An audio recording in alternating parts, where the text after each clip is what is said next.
مش اقل من 50% من الستارت ابس دي بيبقى مش دارس ان السوق محتاج الفكره بتاعته ولا لا.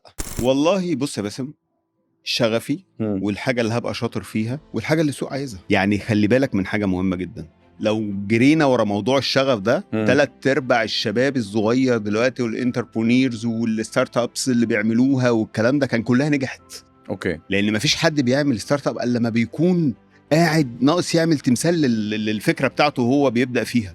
ومور ذان 60 to 70%، ما اعرفش النسبه كام بالظبط، من الستارت ابس بيحصل لها فيلير، بتبقى فيلير كيسز وما بتكملش. أوكي. هل ده كله عشان نقص التمويل بس ولا عشان الشغف بس؟ لا، جزء كبير منهم مش اقل من 50% من الستارت ابس دي بيبقى مش دارس ان السوق محتاج الفكره بتاعته ولا لا. هي عجباه وعنده شغف بيها، يعني الفكره هي عجباه وعنده شغف بيها، بس هو السوق عايزها ولا مش عايزها. لازم يكون في دراسه للماركت، فلازم يكون في مع الشغف معايا سكيلز ومعايا خبره ومعايا خبره في الدومين. يعني انا لو انا جورو في التكنولوجي وما عنديش خبره في الدومين بتاع الاندستري اللي انا رايح عليها، فانا هبقى تكنولوجي واخد البيزنس بتاعي فروم تكنولوجي برسبكتيف، فممكن ما ينجحش، والعكس صحيح.